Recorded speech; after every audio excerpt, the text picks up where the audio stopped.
Our guest today is Dr. Robin Scholefield, Director of Culture, Wellbeing, and Sport Psychology with the University of Southern California Athletics Department.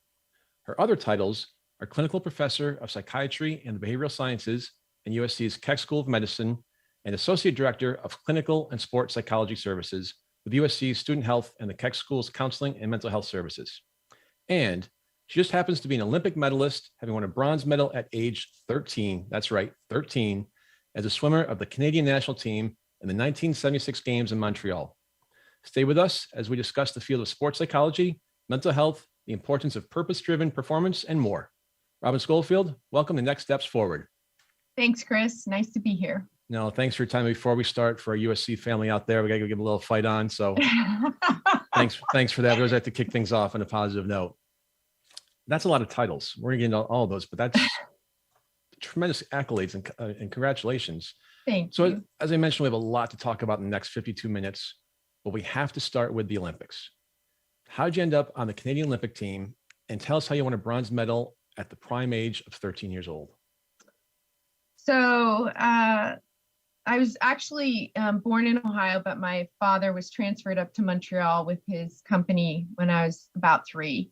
So I really learned to swim there and grew up there for the most part. And, actually, I was in a small community of about 300 homes where these were first-time homeowners. So the families got together and built a pool in the neighborhood, and it was 100 degrees Fahrenheit and 100% humidity in the summer. So everybody spent 3 months in the pool of doing some water sport. So I was the first Olympian out of the community. The interesting part of that story is that we had about 5 different Olympians, other swimmers, synchronized swimmer, diver, all came out of that small community. So kind of an interesting, social situation that, I think building something and building hope can really have influence on people. But anyway, so I ended up just, naturally transitioning to a year-round program. And that was, the person, George Gates, who started that program, really believed in coach education. And so grew 3 great top coaches in the country. And they all were there during my formative years and coached us up. And so I was just very fortunate to be part of that at the time and to have them help capitalize on the skills and gifts I had. And so it was a great time. And I apologize. I made a podcast rookie mistake and forgot to hit record. Do you mind if I hit record for this part? No problem. Thank you. We're still live. This is just for our viewers at home. Yeah. And you'll see the Zoom little legal disclaimer there. So how old were you when you started swimming, and what attracted you to the sport? So I started competitively. So, I was in that pool, pretty much from 2 or 3 on. After we moved there. And then, it was just a matter of which thing were you going to do? Everybody did something, and it was all for fun. But I did start competitively when I was 5 and moved pretty much right into year-round swimming. I was a racer, a sprinter through and through. The need for speed. Yeah. Just really enjoyed racing a lot and enjoyed the physicality of the sport, enjoyed the fun of it, very much enjoyed my friends and the camaraderie. So that was really what attracted me to sport throughout my career. So you started when you were 5, you're on the Olympics when you're 13. We're on the same medley team a long time. How are swimming medley teams chosen? Is it a matter of choosing the 4 fastest swimmers? How's that work? Yes, they choose, you try out. So every Olympic relay team may vary, and so it's really the 4 people in each event who are the fastest, who are chosen for the relay. So, yeah, I had swum previously with some of them on some teams before, but that constellation was the first time we all really were together there.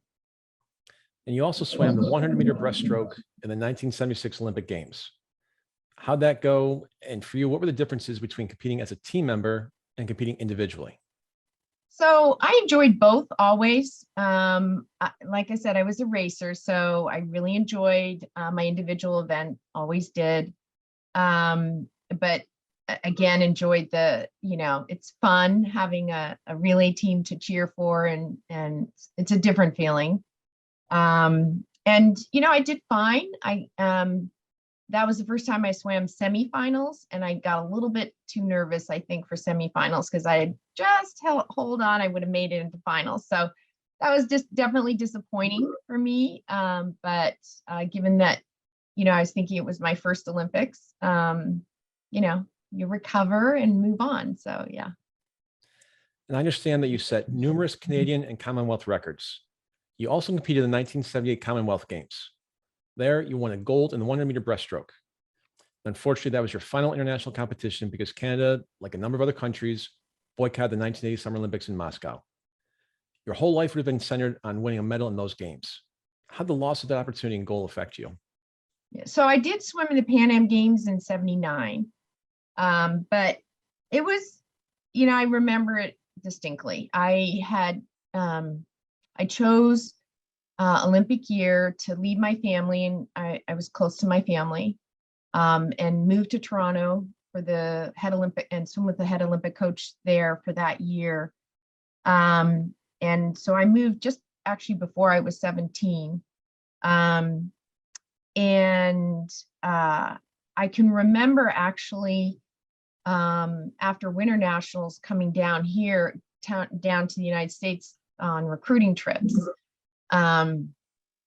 And the United States has already made a decision that we're not going to compete. They made it while I was, traveling across the South looking at different schools.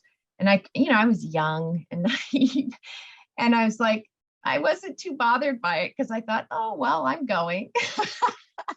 We're going, so, and it wasn't too long after I got back from that recruiting trip that Canada said, they're not going either.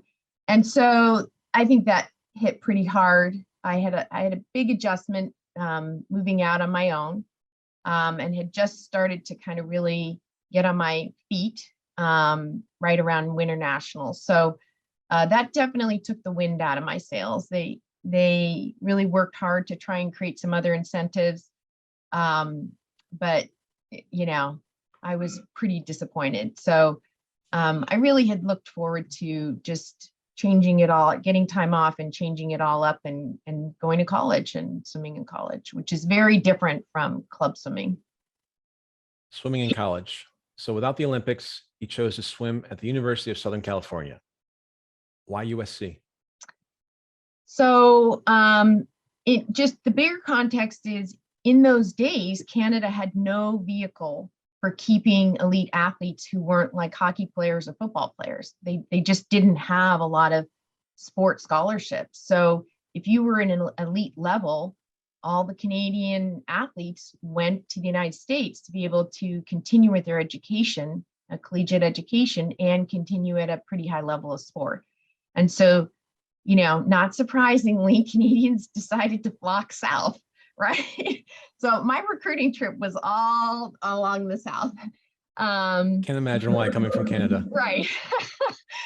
So, but a lot of the people who I had, who were on the Canadian Olympic team in '76 were actually at USC. A lot of the men's team had Canadian Olympians on it. And at that time, USC, the men's team was American and Canadian Olympians, and the women's team had only started really, but they had other Canadians, another Canadian female Olympian, and someone from England, a couple from England, Australia, Sweden. So they were used to recruiting from all over, and they were recruiting Olympians. So and because I had some friends down here, it was very persuasive. Not a bad place to end up. Yeah, no, for sure. Title IX, the federal civil rights law passed as part of the Education Amendments of 1972. It prohibited sex-based discrimination in any school or any other education program receiving federal funding. How did Title IX change your life? So it's what allowed me to come to USC, because Title IX, I think, went into effect around '72. And USC had its first female scholarship athlete, I think around 76. And I came in 80. So, I mean, that there is a direct impact for me. It allowed me to come and get a college education and continue with my sport. So definitely huge in my life.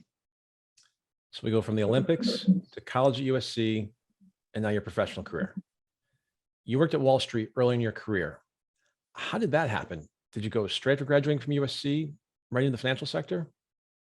So I had been actually toying with majoring in psychology. I was also very practical. And I actually, for my first 2 years, you know, the way I did my general education, I sort of geared it so I could either go into business or into psychology. So I pushed the decision as long as I possibly could. But the one time I talked to a career counselor, they're like, "Who's paying for grad school?" And I'm like, "I am." And they're like, "Well, you can't do psychology with an undergraduate degree, but you can go into business.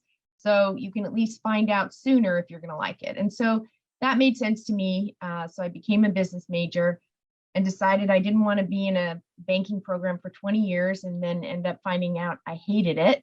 And so I thought I better go somewhere where I can figure out what it's really going to be like and understand, what I was in for. So I decided to go to Wall Street, and at that time they had these analyst positions in investment banks for undergrads for a couple of years. So I applied, and once it took a while because they kept thinking I was from University of South Carolina.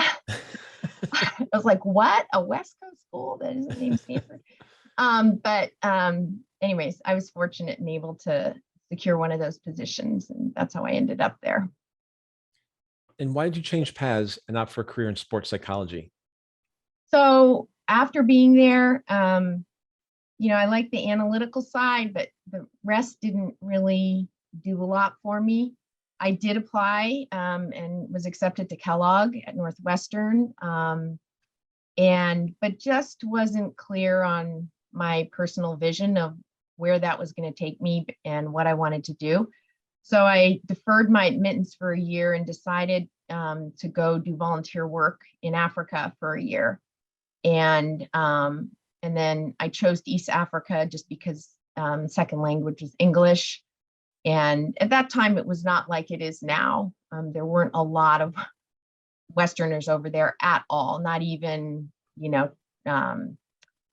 kids doing summer internships or volunteer work.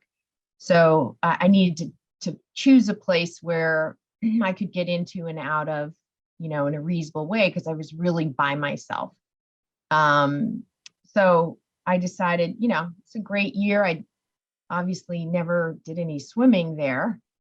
So wanted to go somewhere I hadn't been and wanted to do a year service. So went there and looked for work and found work at a boys' orphanage.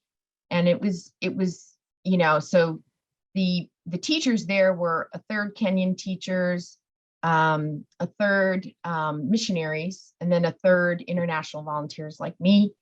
And you live on the compound. And so the school becomes the guardian of the boys, 1,300 boys, grade school all the way up.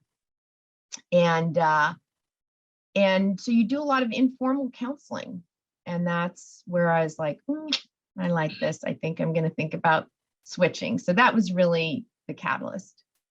And you had no idea that would be your path when you went there. It was just a gap year, if you will, taking a year off to volunteer, and there's a fork in the road. My original interest in psychology came from my personal sport career, because I knew I was on a great swim team that really developed kids all the way to the top. And I knew I worked hard, but I knew that a lot of those 300 people that I trained with worked hard too. But I came to understand through my own success that I definitely had a mindset that was helpful for competing and succeeding. And I always thought, wow, if you could take that mindset and apply it to the average person, you could make their life better. And that was my original interest. So, but it didn't circle back as practical until after I decided I was going to make a career shift. So let's fast forward from Africa to today. Can you describe your role as Director of Culture, Wellbeing, and Sports Psychology, and the work that you and your colleagues do?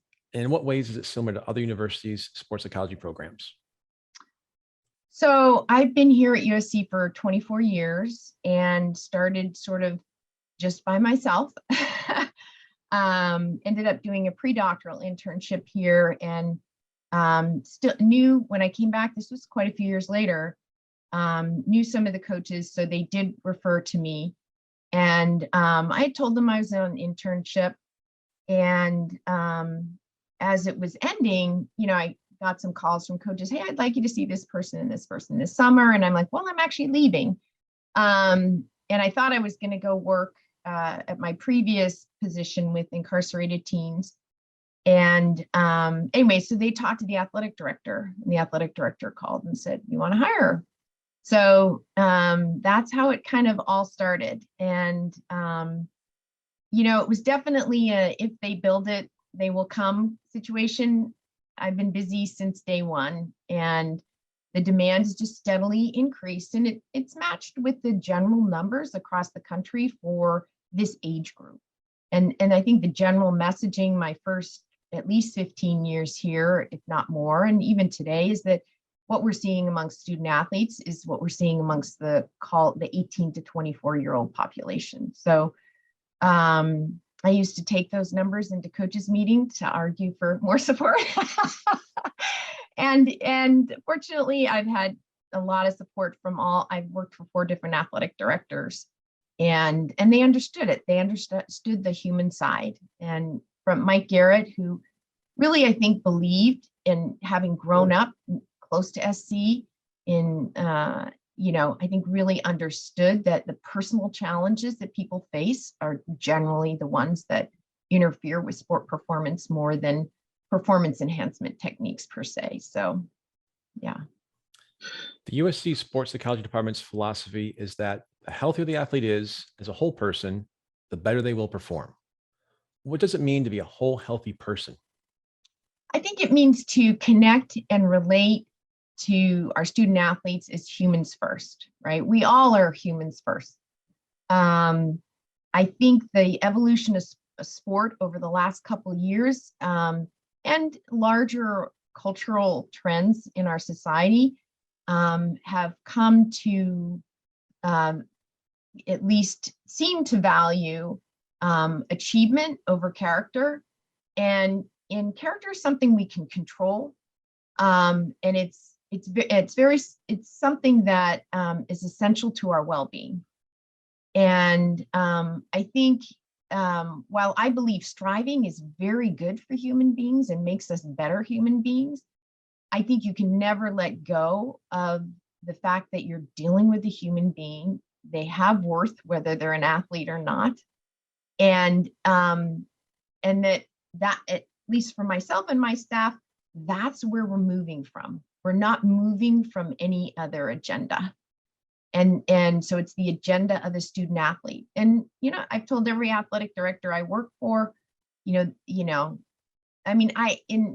interesting because as things have evolved, I think there's an assumption that what's good for a team or good for an athletic department is not in line with what's good for the student athlete. And I've found that's very rarely not the case if you have good people running the programs and following good values that, sometimes there's hard decisions, just like being a parent, right? When you're limit setting as a parent, you're not doing it to torture yourself or your child. You're doing it to grow a good human being. And so sometimes the nuances of that on both sides are challenged. But for the most part, I don't find those objectives in opposition to each other. So, yeah. You mentioned that you've been counseling student athletes at USC for 24 years now. Have their mental health issues changed over that time? And if so, are they different now than they were back then? Yes, definitely. They take on a different flavor with every generation, I think. I think, definitely the severity and number of symptoms are up. I also think that there's a little bit of a misunderstanding at times that, ups and downs and having some anxiety some downtimes. That's also part of life too, right? And so I think sometimes we've gotten to the point of hitting the panic button. And I'll tell like our staff, like if someone comes in and says they're anxious right then and there, they pull up a chair and let's both sit down and take a minute and do some deep breathing. Like we want to empower people and not make an assumption because someone is feeling some anxiety that it's at a clinical level. And that helps them build an understanding for how to cope with themselves, their responsibility for coping with themselves, and just building inner strength and tolerance, which is what we have to do. You hear college kids a lot say, it's going to be so much easier. Life will be so much easier after. And you're like, call me in 5 years. Right. So we want to help them grow that inner strength, right? This generation is way more resourceful, right? So that's helped reduce stigma. We still have stigma in certain pockets, but I firmly believe that it's our staff who carry more stigma than our student athletes today. And they're trying to advocate, but we're trying to teach them not to talk about therapy like it's eating broccoli or liver or something they don't like. But most of the student athletes are very receptive to it. They're receptive to it for personal growth and development, for relationship health, to come in and just get a little bit of guidance here and there. And we're fortunate here that we can offer the breadth of services from individual performance enhancement to managing more acute kinds of mental health issues. Just in terms of how that's changed, I'd say that encapsulates a lot of it. One thing I think that has changed a little bit that is also sort of to what I was speaking about earlier, just that focus on achievement over, your character and you as a human being has shifted what we're seeing as well. So when I first came, there's been performance anxiety since the dawn of Olympics or sport performance, right? So that's normal and it's healthy. It activates us. And so that used to be a little bit more discreet. If someone had anxiety, it was usually brought on by other aspects of their life that created that for them. And what I did see over my first 10 years was that, the performance anxiety getting more acute and going unchecked, moving into things like generalized anxiety disorder. And other kinds of anxiety. And I think that is in large part to sort of that internalized objectification of themselves as primarily an athlete instead of primarily a whole human being that has many identities and many gifts. And so that was definitely a distinct change that is still very much a part of what we're seeing. You mentioned earlier that USC brings in the elite of the elite for student athletes. And when you and I spoke, it was a big day for SC football last week. So we'll see how we do this fall. No pressure, coach. Do those student athletes feel more pressure than kids with maybe less athletic ability? Or are they just used to dealing with the higher expectations of them because they're so successful? I think it's a little of both. I mean, again, it's how you absorb, athletic culture, sport culture. And that really happens long before they get here. I mean, where a lot of the work needs to be done today is in youth sport, because that objectification is internalized long before they get here.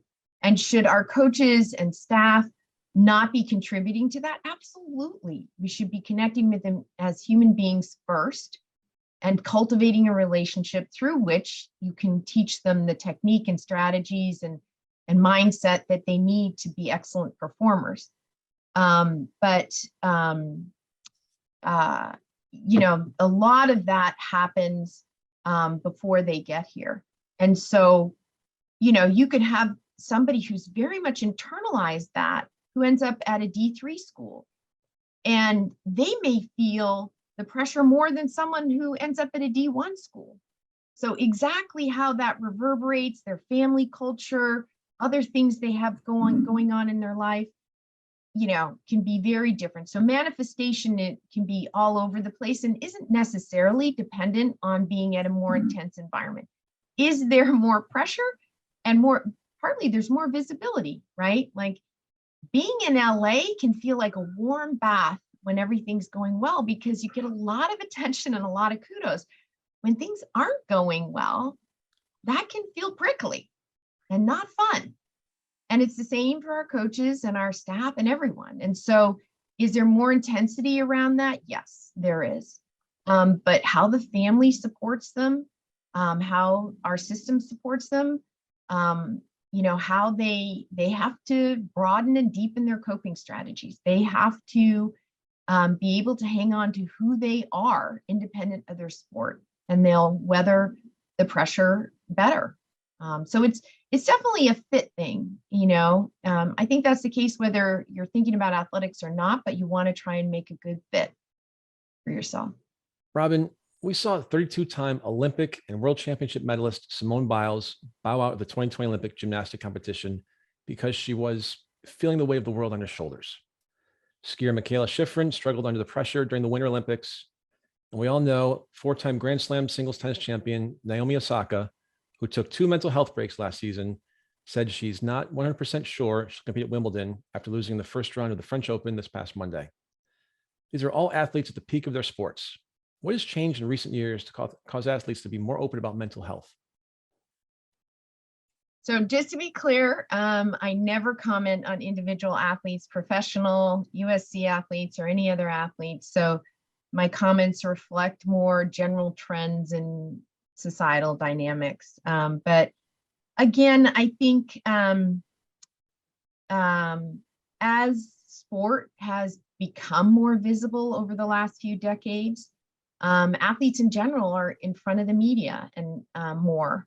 And, our society is very focused on achieving and having success and celebrating that. And athletes occupy a big part of that space. And so if you pair that with what we've seen in this 18 to 24-year-old age group, and yes, professional athletes continue on years from there, but you've kind of got a snippet of people who are in the public eye and being challenged at a time in their life when they're often being challenged.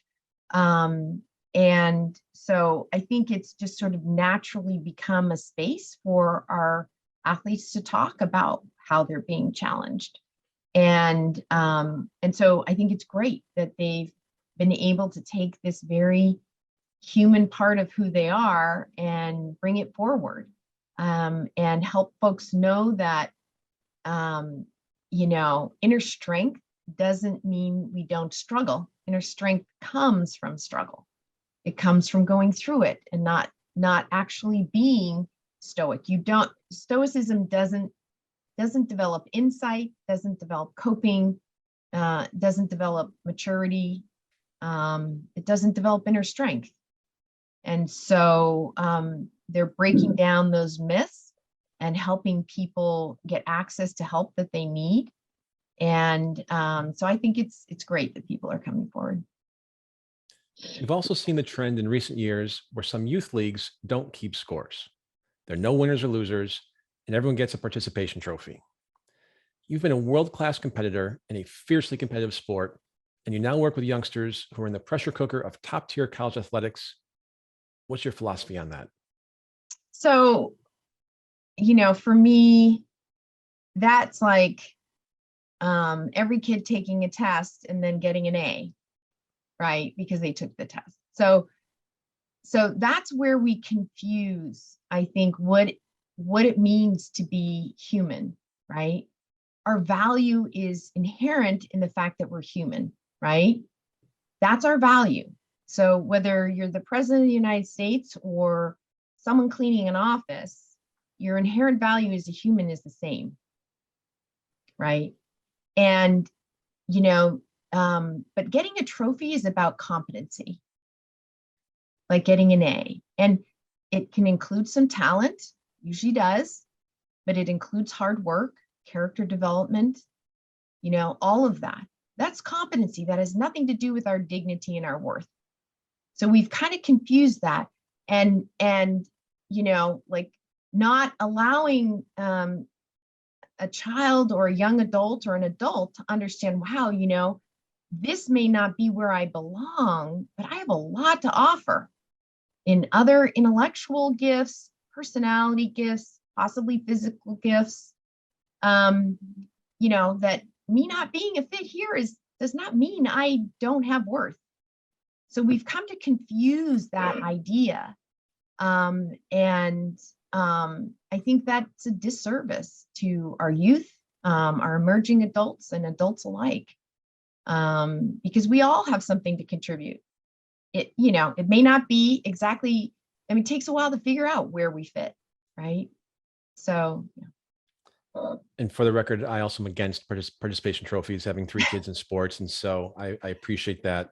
And your point too about figuring out where we fit, I think I mentioned how, when I started school, I wanted to be an aerospace engineer and design America's Cup sailboats. And after my chemistry and physics classes freshman year, I'm like, okay, that's not a real fit for me. So where can I find another path? And so that's it. You become stronger and better as an individual and as a human being by learning from your failures, learning from your mistakes, and not just being one of the masses who are all just there on an even par. That's why there's a reason there's a bell curve and things like that. And so I appreciate your insight on that. And yes, I do not design America's Cup sailboats as much as I wish I did. But to continue with that, in general, do you feel that most parents put too much pressure on kids to be winners? Yes.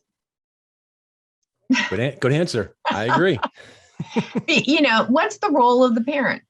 You have to think about what's the role of the parent. And to me, the number one role is to develop people of good character with good values who thrive and become, develop their autonomy through mastery and through good character. And those things are super important for overall well-being, all of them. Having, good well-being requires good relationships. And you develop mastery and autonomy through relationships. So that enhances it. But we've come as a society to focus more on mastery. And we kind of left the relationship character piece behind a little. So we need to kind of build those up on even scale, to be a little bit more even as we go forward. And one of the things that I witness, so I've been blessed to be a coach on my son's little league teams over the last handful of years. And he's been lucky. He's had some great head coaches, and they've been great in terms of teaching teamwork. We're not individuals. We're here as a team. We win and lose as a team. One person doesn't win a game for us, even though they may have had the hit. And on the other side of the field, more often than not, I can see parents who are continuing their athletic career and putting that pressure on their child of maybe where they didn't win the Little League World Series, or they didn't get that participation trophy or whatever. And do you feel that that's part of this dynamic in terms of parents putting pressure on their kids? Is it just an extension of their sports career? So behavior, one of the things we say in my industry is behavior is multiply determined, whether it's collective behavior or individual behavior. So could that be contributing to it? Yes. But I think parents are also responding to some societal issues, like higher education is astronomically expensive and has far outpaced the cost of living. Like, that's a real worry for families.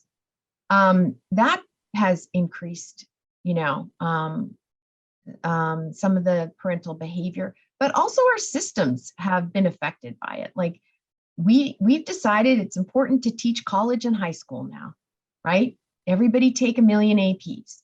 That's developmentally inappropriate. So it's not so hard to shove content in a kid's head. It's hard to manage life and learn and excel at learning. And so what happened is, when we're trying to shove in too much content before their executive functioning has developed and they can manage all the things that takes, parents naturally have had to step in a little bit more. And that there was, how we coined the overbearing parent. An entire generation of parents wasn't, crazy. They were responding to a certain extent to their environment. Now, some parents took it too far and are overbearing. And those who couldn't see what was happening, and were worried and maybe had other things contributing to their worry, may have well-intended, but focused on achievement more, a little bit more. And that's not a great thing to develop character and to develop well-being, because you can't control it. You can only control your side of the tennis court or the football field or whatever. You cannot control your competitors. So you're basing character development and the development of a child on something they can't control, and that doesn't create stability. It creates anxiety, right? So, so I think it's more complicated than people want to make it. But yeah. And staying with the parents and the student athlete, are there warning signs for parents that their student athlete or their student scholar is feeling too much pressure? Sure. I mean, the hallmark is a significant change in behavior or functioning in some direction.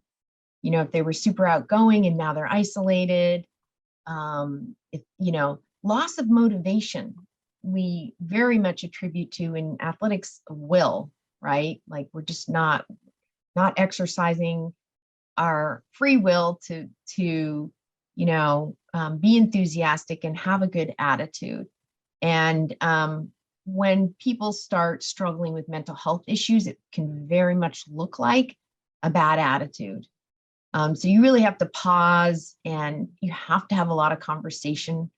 And that's the job of the parent, is not necessarily to intervene every 5 minutes, but to be watching. They need to be present and watching as their kids grow, and open the conversation for what struggle looks like. Another thing we go to quite quickly is, oh, my kid's depressed, and now the entire environment has to shift around that kid. And that's not how it works either. You know, we definitely want to provide services and help and support, but the work is still on the individual, and it's a family affair. You know, it requires loving, supporting relationships as we're healing. You know, yeah, I mean, you want to be careful, especially in athletics, to pause when you see something change. Obviously, the obvious thing is if they're becoming very anxious, or you're seeing signs of them being down, they don't seem to be able to sleep, moody. Now you've got hormones in there too, so mixes it up a little bit, but relationship struggles, you know, changes in grades, things like that. There's lots of signs, and they want to start a conversation. You don't want to hit the panic button. You definitely want to be able to have a conversation so your kid knows that you're open to hearing about them not doing well. And the not doing well on a test is not the problem. The not doing well inside ourselves is something that needs to be a non-negotiable for parents. Before the break, we were talking about the role that being a whole healthy person plays in an athlete's ability to perform at high levels, and the importance of being purpose and values driven. As your team begins to work with student athletes, roughly what percentage of those kids are already purpose and values driven performers, and what percentage are simply performance driven? So I think the vast majority are a mix. You can't have grown up in this society and not have some you know, there's few. A friend of mine, Ben Holberg, actually did research on this, and in an athlete population, and I think the smaller percentage was those who were strictly purpose-based, which is, purpose is just being connected to your values and being connected to meaning beyond the self, a purpose greater than the self. And that transcends whatever you're doing at any given time, right? It's about how you're doing what you're doing. And so values are what, you can use the word values, you can use the word character. You know, if one of your values is to be honest, you would be described as an honest person, right? So they're kind of interchangeable. But we have probably a larger percentage who are more performance driven. They are there, they want those external rewards. And that's how they think ultimately they're going to be, loved and accepted and supported. But the largest percentage today are in the middle. You see a mixture, and it creates confusion as our adults are developing. And so, I talk a lot about the life cycle of elite athlete. I wrote an article about it with Ben Holberg. And there's a lot of developmental change that happens in an elite sport career. And in that emerging adult time is when it can feel like it's in competition with normal developmental needs of that age group. And it's confusing. And if you don't have somewhat of a values-based identity, it's more confusing. So it often creates an existential crisis. And if there's an opportunity for the athlete to have a private space or support or an openness to be able to talk about that, like, wait a second, I never used to think about anything but my sport. And now I'm thinking about a lot of other things and I'm confused and I don't know if I should be doing my sport.